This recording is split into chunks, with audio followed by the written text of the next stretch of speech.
Hey guys, did you miss me?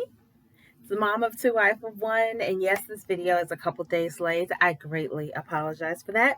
But as I told you guys in my last video, I went out of town for spring break with my babies, got back this week. I'm all caught up on Married at First Sight, so now I'm here, as you can see from the title below, to discuss Married at First Sight, Season 14, Episode 14.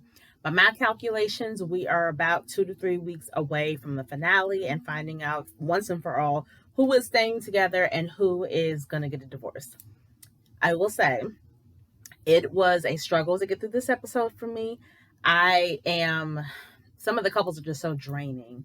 It's tiring to watch them. It's not as entertaining as it was in the first few weeks, but I watched it for you guys because I wanted to make sure I watched the whole thing so I could develop my opinion on it and I could present it to you all. So I watched the entire episode just for you guys. Okay, I did it for you. So this episode, they are about 2 weeks away from decision day. And so they sent them all off on a retreat to Vermont. I will say that the house they stayed in was freaking gorgeous. It was beautiful, like the perfect place to have a couples retreat or to have a girls weekend with all of the beds they had and the pool and this and that. It was a really, really beautiful place. So that's one thing I wanted to note. So I don't know who to start with. I know I want to do Lindsay and Mark a little later. I think I'm going to start with Jasmina and Michael. I think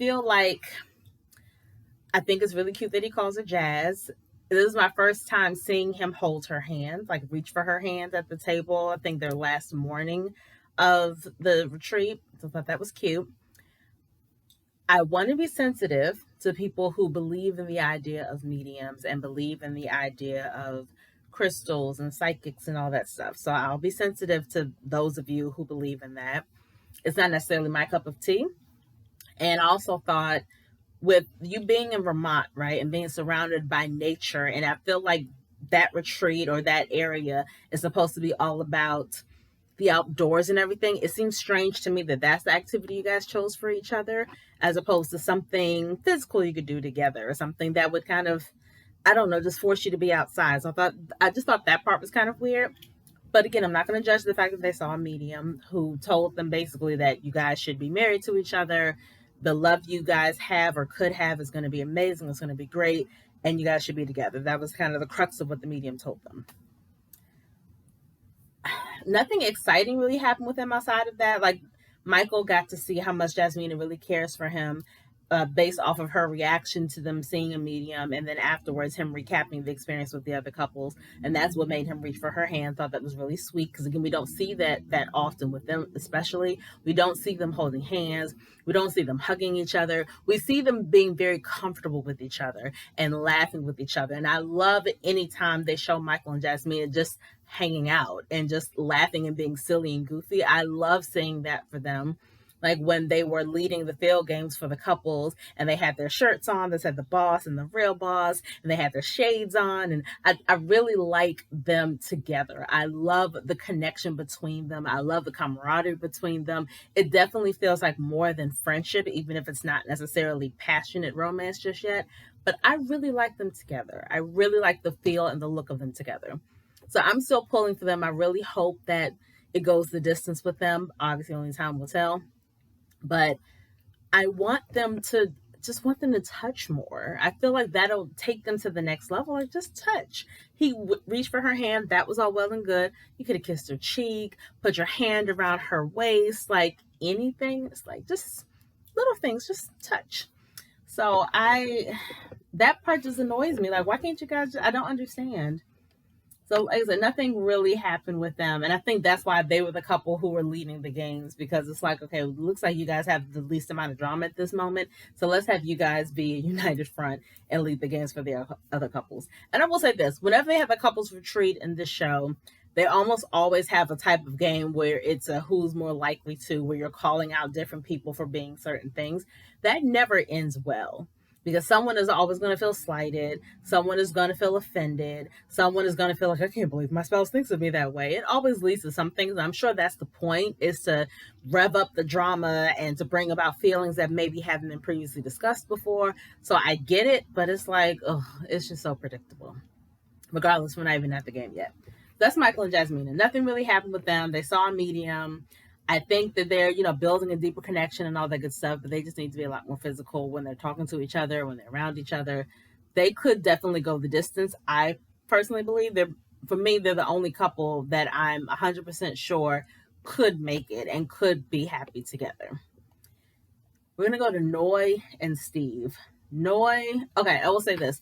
On the way to the retreat, Steve brought up the social media thing again. One thing I will say is that after last week's episode, where they all met with Dr. Pepper and Pastor Cal, and they talked about any lingering questions that they had in their relationship, Noi's whole thing was about financial security and what Steve's going to do about work and getting a job. Steve's whole thing is about social media and Noi posting things, basically putting their business out there on the street, right? And my issue last week was that in that conversation that Noi and Steve had with each other, she dismissed his feelings of, asking her, don't put that stuff on social media. When it comes to me, it just makes me feel a type of way. She was dismissive of it, but then was adamant that he come up with some way to make her feel secure financially. And I thought it was just a very selfish thing for her to do. So I am grateful that Steve has not let that go. And he's like, no, we need to discuss this. Like, we have not come to a conclusion about that. We need to really figure some stuff out. So I'm grateful that he did that. However, I don't think discussing that on the way to a couples retreat was the wisest thing to do. On one hand, you're in a car, so the person can't necessarily walk away from the conversation. But on the other hand, you're building tension now between you two, and you're going to a retreat where you guys are supposed to relax and supposed to have fun, but now you have all this tension between the two of you, so now neither one of you are really going to have that good of a time. So I just didn't think that was the best way to bring it up. And also, one of the things he said, you're actively doing things that hurt me, and I'm saying that's not okay. I love that. I love how Steve communicates with her. He's very adamant. He's very honest. He's very respectful with the way that he's saying things. He's not necessarily accusing her of anything. He's just saying, let me explain to you why what you're doing is hurting me, or how it's hurting me, and how I'm not okay or not comfortable with you doing those things. I love the way Steve communicates. Noi, I feel like she still needs to work on some things, and I see growth a little bit in the way she talks to him, but she still has a long way to go, in my personal opinion. And I like that he talked to the men about the situation. I kind of figured that the men would be on his side, just based off the way that Steve is explaining things. He was very adamant. He's like, I'm not trying to censor the things that she says, but the things she says is about our marriage. I feel like I should have a say so in what goes up and what doesn't go up. And essentially, he's like, I think we should have a discussion just in general when it comes to our marriage. What kind of things do we want other people to know, and what kind of things do we not want other people to know? That could go for posting on social media or talking to your friends and family. And I think those conversations are really key, especially when you first get married. You may not necessarily know what your partner is not comfortable with other people knowing about, right? Some partners may not want you to say anything at all. Some partners may be like, oh, okay, well, if you talk to this girlfriend or that girlfriend, that's fine, because I know they're your best friends, but just don't tell that person, or just don't post it here. So it's a conversation that does need to be had if you're married, or if you're newly married, or if you've been married for a while. I think it is important to have those talks. I think a lot of people don't think about having those talks because some people just assume like, oh, well, it's common sense. You don't talk about your marriage at all. It's like, well, it's not always that black and white. Some things I think are okay. Like when I post online about my husband, it's normally like, oh, I miss my husband. Oh, let me tell you guys a wonderful thing that my husband did for me, or one wonderful thing my husband did with the kids, or something like that. When we're having issues, I don't necessarily go in detail and say, hey, let me tell y'all all the trifling stuff my husband did. Again, I said this before, I don't do that because A, it's nobody's business. B, my husband's not on social media, so he can't even defend himself. And C, again, it's nobody's business. And that's not fair to me to put all of our business out there on the street. And now people are looking at him sideways because they're only getting my side of things. Because, of course, when you're talking about something that's going on in your marriage, you're almost never talking about the role you played in it. So for Noi to post those things, those cryptic messages, it's all about, I deserve better, and you deserve better. And if you deserve better, you should go out and get it. Don't settle for less. Never mind the fact that you're not necessarily bringing forth all the things you need to bring in a marriage. She's not going to say any of that. She's just going to say that, okay, but with the hand I've been dealt, I'm being short-sighted. That's how she's going to phrase it. Because, of course, if you're on social media, you're always going to put yourself as the victim. Why would you paint yourself as the bad guy or paint yourself as the bully. You want people to be on your side, right? So of course it makes sense that the other person has to be at fault and you have to be the innocent person. So I understand why that conversation is necessary. And maybe if they just had that kind of blanket conversation, that'll put Noy a little more at ease. But I really hate how dismissive she is of the whole thing. Like, oh, I mean, it's not a big deal. Like, it wasn't about you. It's like, okay, even if that second post was not about Steve, the first thing you posted when you walked out about the noodles or whatever, that first post was about Steve. And even the second one wasn't, there's no guarantee that the third thing you post won't be about Steve. So this is a conversation about what's going to happen in the future when we do have more issues, because obviously we're going to have issues because we're human and we're married. And married people have issues and they have arguments all the time. So Steve's main thing is, let's put something in place now so that in the future we won't have to have this discussion all over again about me being upset or you being out of line or whatever. But it was just a conversation that I felt like it was going in circles, and she felt that too. But it's like, come on, y'all. And the one thing I did say is that I like that they are protective of their marriage, meaning they talk to each other. And I feel like when it comes to the couples, whenever all the couples are together, Noy and Steve say the least amount of things. They kind of like, oh, we're working on this, and oh yeah, we still have this to talk about, but they don't go into as much detail as the other three couples do. So I like that with the other couples, they're cool with them, but they still understand, okay, at the end of the day, this marriage is about you and I. The other couples are cool, but they are not experts. We don't necessarily need their opinion when it comes to some things, right? Because even when the guys split up and the girls split up, Steve did talk to them about the social media thing, but I feel like this is the first time he's really asked them for advice. And I feel like Noy, when she's with the girls, she doesn't really talk to them like that about what's going on in her marriage. She kind of listens, maybe offers feedback, but she doesn't really participate that much. So I feel like in that way, they are a little protective of their marriage. They just need to have a wider discussion about what exactly that means. And I think they could potentially be okay. But then the other issue is with the whole moving in together. So I'll say this. When they were on their way back from Vermont, she was talking about her condo and how her condo was the first time she's lived by herself. And she came to Boston, traveled across the country to be with the guy, and it didn't work out. She came here, didn't have a job or any of that stuff. So now she has a career. She has her condo. So the idea of leaving that condo and getting married, not getting married because she is already married, but moving in with him is a little daunting because it feels like she's losing a part of herself. And I feel like I understand what she's saying. I also understand Steve's concern that it gives the impression that she's not ready to really invest in this thing and really be with him all the time and really be married. You know, some people sign up for the show because they want to be married in every sense of the word. I want to spend the rest of my life with a person. Some people sign up for the show with the impression that, okay, I'm going to be married for 8 weeks. And then after that, I can just decide to go back to my regular life if I want to. I'm not saying that Noy had that thought, but I think that when it comes to marriage, a lot of times you're not realizing all the things that you're potentially giving up or sacrificing. You understand that this person is now your person. They're your point of contact. They're your emergency person. You know, you're going to be living with this person day in and day out. You know that by marrying them, you're also kind of sort of marrying their family. So it's important to know who their family is, who their friends are. You know that you may not necessarily see your friends as much anymore now that you're a married person. But I feel like you don't think about all the things you could potentially be sacrificing, like your home. And for her, this being her first time having a home of her own, I definitely understand where she's coming from.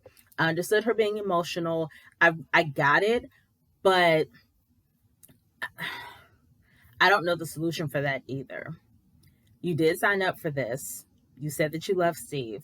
You understand that in 2 weeks, you guys are going to make this decision. If you choose to stay with him and he chooses to stay with you, you know that, okay, now we are going to be married. We're going to be together. So the whole point is for us to find a place for each other, or with each other rather, as opposed to just moving into your condo, moving to his apartment. Most likely you guys are going to look for a place to share together.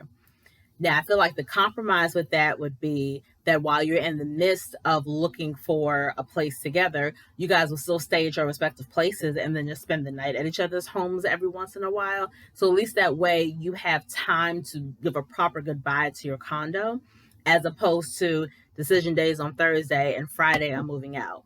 You know, I feel like that maybe could be the compromise, but I think that can only work if she understands that once a mutual place is found that you are giving up this condo.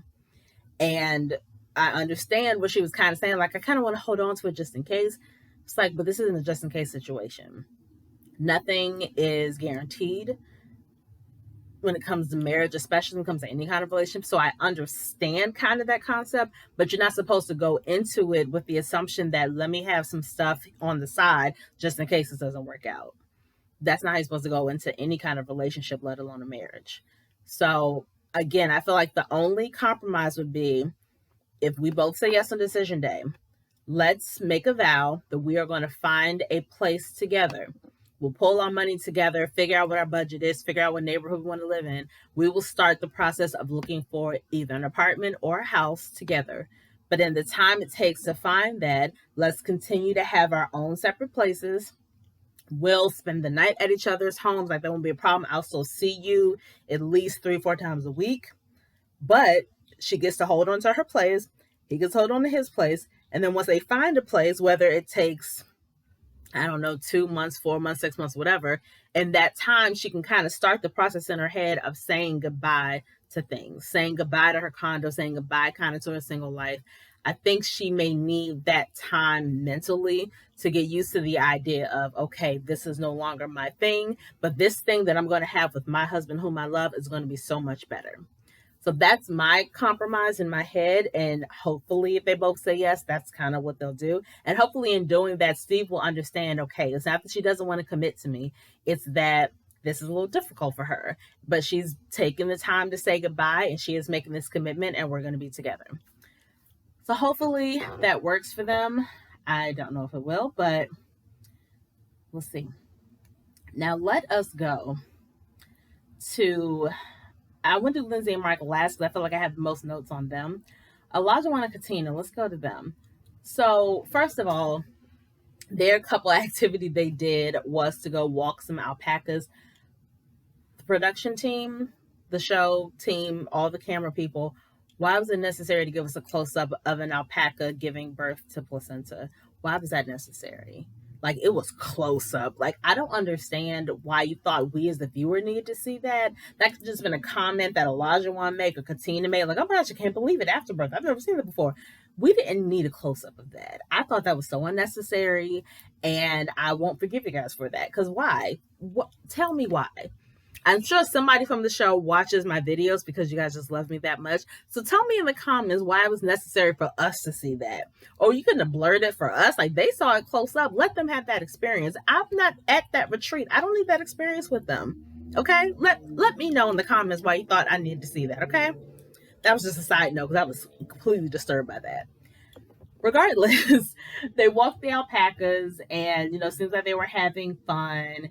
And one thing I will say, and I'm sure this has been said plenty of times before, whenever Olajuwon talks about the marriage, he's like, man, the marriage is only successful and it's only smooth because of Katina, because she puts in the effort and she does this and she does this and she does da-da-da-da. On one hand, oh, that's so sweet, you're giving Katina credit. That's wonderful that you appreciate your wife. On the other hand, what the freak have you done? Like, I want to hear, like, oh, I have work to do this and I have changed in this way, and now I'm a better person because I do this. Like, everything is about Katina and the effort she makes. Like, everything falls on her shoulders because you came in as a perfect package and now you're with this person who is imperfect, but because of all the effort she's putting in, everything is going well. And kudos to her for really doing the work. I'm so proud of her. But it comes off that way that you didn't require any work at all, And I don't know if that's the way I don't know if that's his intention with what he's saying, but that's exactly how it comes off, at least to me. Like, Katina is doing all the stuff, not because she's the only one trying, but because she's the only one that needed to put in the work, right? And it's like, every comment comes out of his mouth is about her and it's not about him and what he's done. And even when she talks, she doesn't necessarily say that he's put in work. She'll just say, he has a really big heart and he, is just really loving and he's so passionate. Okay, we all know that about him, but what work has he put in? Because we all know, if you guys are married, or even if you're not married, if you're in a relationship period, you know that it takes some amount of work. And we see the work that she has put in, and he's told us the work that she's put in. We have not heard what work Olajuwon has put in, and that concerns me, greatly concerns me. And I feel like it hasn't been addressed at all, which is like, huh? And then they had a conversation about the future and about kids. She wants to have kids in a couple of years, around the same time she graduates from school. His whole thing is, I sacrificed for 5 years by going to school, paying off all of my debt. And now I'm at a place where I can comfortably do things like I want to go vacation twice a month, or however often he said. And some things I guess don't click well for me that I'm not quite understanding. She's in school. She's graduating in 2 years. She wants to have kids in 2 years. He is like, I want a vacation twice a month. So does that mean you want to do that before you have kids? So in the next 2 years, you want to do that? And I guess he also said, he's a little skeptical about that timeline, because in 2 years, she's going to be graduating and just, getting into her career. And, having a kid in that time may be a little difficult, because he's like, I've paid all my debts. I don't want to be in a place where I'm taking care of my wife and the kid. But what I have to say to that is that sometimes that happens, and even if that's not what you want to do, just sometimes things happen, even if she agrees with him, like, you're right, let's wait a little longer to have kids, like maybe she'll say that a kid could still happen in 2 years, so if that happens and now you have to make that sacrifice of taking care of her and the child, that may not be an ideal situation, but things happen. And I want to believe that if it happens, you'll still do what you need to do to take care of it. And that doesn't mean that is a permanent situation for you. Like, okay, you didn't plan for it, or you don't want to do it, quote unquote, but you can do it for a year while she gets herself on her feet and still gets established in her career. So sometimes in a marriage that happens. One person may be up, the other person may be down, and the person who's up, they have to go out of their way to do a little bit more work. That's just the way it is in the world. So I guess I was just a little confused as to him being so adamant that he did not want to do this particular thing. When again, you can't predict at all what's going to happen in the future. You can plan all you want to, but you won't really be able to thoroughly predict what's going to happen and how you're going to react to a situation.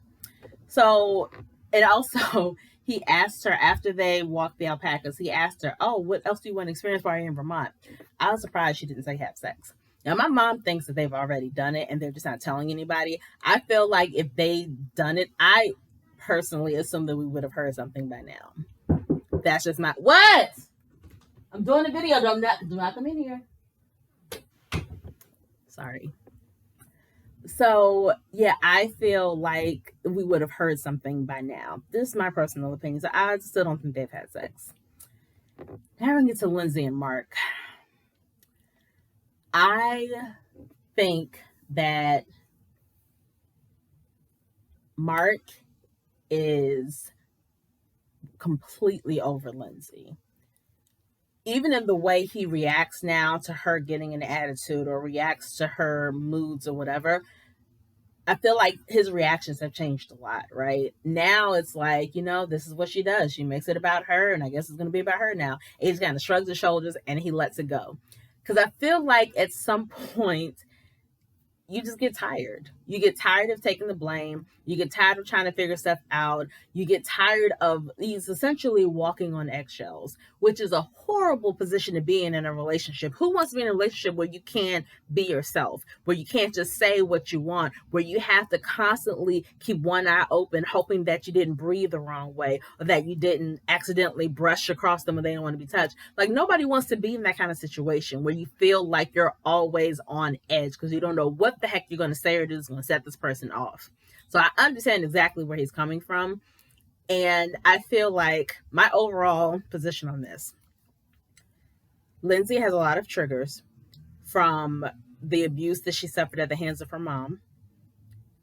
Unfortunately, she doesn't know what all those triggers are. One of those triggers is that she doesn't like to be criticized, right? But there's a fine line between being criticized and being critiqued.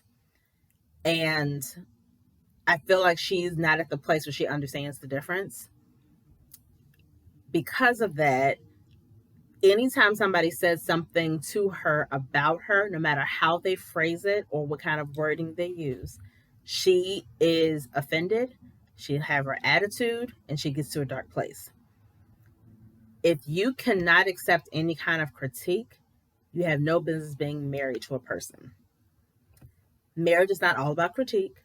It's not all about being criticized or any of that stuff.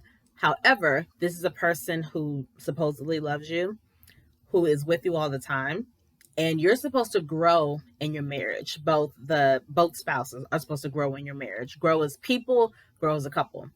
The only way you can grow as a person is for someone to kind of shine a light sometimes on the things that you can improve upon.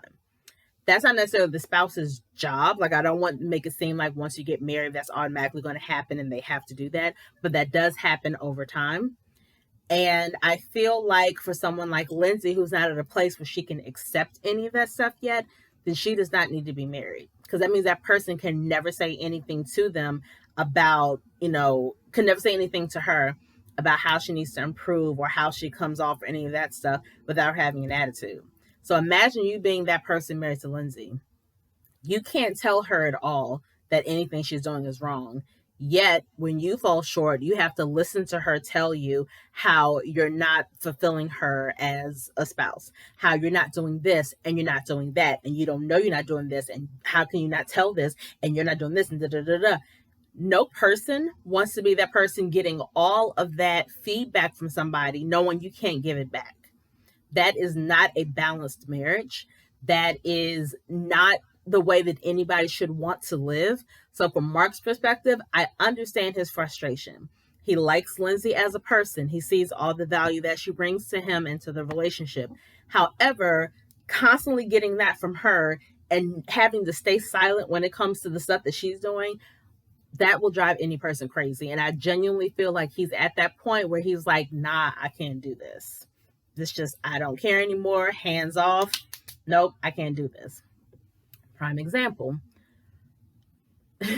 in the show, when she's like pestering him in the morning, like, oh, get up, get up, get up. And she's like poking him and tickling him. And he's constantly telling her, stop, leave me alone, stop. I'll get up when I'm ready. No, just leave me alone. Constantly telling her, like, leave me alone. She's constantly annoying him or whatever. And then when they get up, he's like, oh, so I arranged the sound thing for us. It's great, because you're hyper and this will help, calm you down. That's all he said. Throwaway comment. I thought it was a throwaway comment.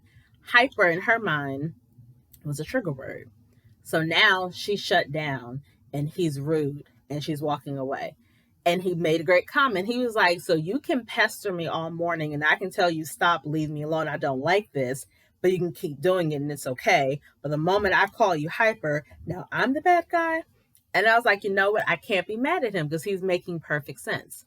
And the thing is, if he brings that to her, all she's going to say is, no, because I'm helping you out. When I'm doing those things, it's because you need to get out of bed because you sleep too long. So I'm, again, pouring all of myself into you to make you a better person. And you're just rejecting me. And now you're calling me names.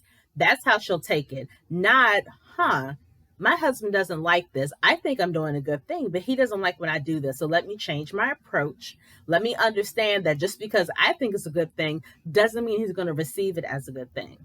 And that's really key when it comes to Lindsay, because even when she was in the hot tub with all the girls, they were talking about, the decision days in 2 weeks. What do you think? She was like, I can't even think to 2 weeks because next week I have to help Mark do all these things. Like, he has all this stuff going on in his life with his eviction, with his mom, with this, and this. So next week I have to do all this stuff for him. Did he ask you to do any of those things, though? That was my question. Did he actually ask you to help with any of those things that you mentioned you need to do for him? If he has not asked you for the help, you're putting yourself in the situation assuming that you're being helpful. But if he didn't ask for it, or if you're helping him in a way that he does not necessarily need that kind of help, then you're really making the situation worse. And again, you're not going to listen to your husband who's saying, hey, I don't think I want this right now. So and he also was talking to the guys when they were like, oh, so how things going? And he was like, oh, well, we're celebrating. We've had 3 days of peace. That's not a good sign when you are celebrating the fact that you've had 3 days of peace between you and your spouse. 3 days and you're celebrating, That's not a good sign. It's obviously indicative of how much you guys do not have peace in your marriage if 3 days is a big deal for you. And then you guys had a blow up. So that 3 days was gone now. It he I don't understand. And I know that the editors of the show, when they were playing the group game and talking about who's most likely to do X, Y, and Z, the editors of the show focused on her pouring champagne in her glass. But I feel like her behavior cannot be completely contributed to alcohol. I don't think that's fair. Because I think even when she's sober, she says reckless things. She may be a little louder with the alcohol. She may curse a little more with the alcohol, but the mood of what she's saying is still the same, whether she's sober or a little drunk. So I don't think that was fair for them to do that. I personally think, and I put this in my notes, I don't think she can read the room all the time. And I thought it was interesting when it came to most likely to start a fight, every single person put Lindsay. And even before that, let's go back a couple in the same game. This woman in front of the entire group said that Mark wasn't good in bed. And they asked like who's most likely to be a stay-at-home parent. And she said, Mark, because somebody gotta bring the bacon home. So I'm gonna bring the bacon up and he's gonna cook it. Ha ha ha ha. And it's like, okay, you know how sensitive he is by the fact that he lost his job. Not to mention all that crap you talked about, how much he made when he was working and how that was just peanuts. That's like nothing. He's making that like that's nothing. But he's sensitive about the fact that he lost his job. So now you're throwing that in his face again in front of everybody. And Noy hit it on the head. She was like, Mark has his feelings all over his face. And he's just looking so uncomfortable. He's looking upset. He's looking annoyed. But he's not saying anything because he knows his wife. If I say something, it's going to turn into this whole big thing. And I don't want to do that. I'm supposed to be here having fun with these people. I'm not in the mood to start a fight with this chick. But I thought it was interesting that she was upset. Going back to the question of who's most likely to start a fight. Did everybody put her name? And now she got an attitude. Okay, but you're also the person who, again, just blasted her husband for not being a good lover, blasted him for not making enough money. Then you got all in Noy's face about her wanting to be a stay-at-home mom with the undercurrent of how you can be a stay-at-home mom when your husband doesn't have a job. But you're mad that you're the one most likely to start a fight. Like, this is what you do. Not intentionally, but again, because you don't take the time to read the room, you can't tell that what you're saying is making somebody uncomfortable or making somebody unhappy. So yes, you sleep well at night, and yes, you love yourself. And they're not even saying that they don't like you or don't love you. They're saying that sometimes you say things that are out of line, and you do. As you made it very clear that I have no filter. And I feel like even the whole thing about not having a filter, that is an excuse at your big age. Yes, you are loose with your tongue. Yes, you say what you feel. You can still say what you feel and still be very open and honest and all of that stuff and still be sensitive to the people around you. There is a way to have balance. But the fact that you keep saying, I don't have a filter, means that you don't care about having balance. You've thrown that idea out the window because it's not important to you. And if it's not important to you, just say that, but then understand that people are going to view you a certain way, whether you're that way or not. How are they not supposed to view you as a person who wants to start fights when you don't care about what you're saying, no matter who you're talking to? That's a problem, and it's just so, it's annoying. And it's like, I don't have sympathy for you anymore. Like, I understand you have a lot of stuff, a lot of baggage you're holding on to from your childhood. I completely get that. I understand it, and I do sympathize with you for that. That just means, though, that you need to be in deep, deep therapy, and you should not be involved in any kind of relationship until you get all of that stuff resolved. Because at the end of the day, it is hurting you. It's hurting your relationship with your now husband, and it's probably hurting your relationship with friends that you have as well who kind of tolerate you, but are a little pissed off at the fact that you don't know how to keep your mouth shut sometimes. So I don't see Lindsay and Mark making it because I don't think Lindsay is ready to be anybody's wife. Yes, she has a lot of love to give. Yes, she wants to be a caretaker and help and all that stuff. That's not a bad thing. But you need a balance, girl, sis, whatever you want me to call you. You need a balance in your life. And right now, you are not in a place where you can be the kind of wife that anybody needs because you do not know how to have that balance. And I'm just going to keep it 100. So no, Lindsay and Mark are not going to stay together. Noy and Steve, they have a possibility of staying together if Noy gets her head out of her butt and gets with the program. Olajuwon and Katina, I think most likely they're going to say yes on decision day.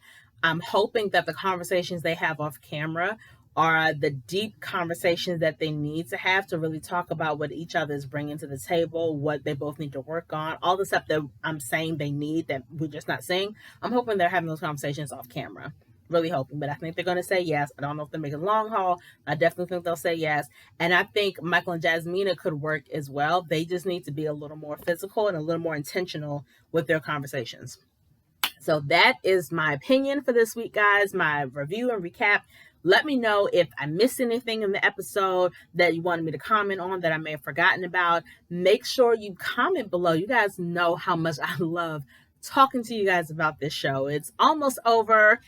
Praise the Lord. But yes, comment below. Make sure you like the video, share the video, subscribe to my channel, click the notification bell that's down there, and I will hopefully see you guys next week. Next week will be week 15. And again, I think we have 2 to 3 more weeks and then we're done until the next season starts like a month later. So hope you guys are great and I'll see you soon. Peace.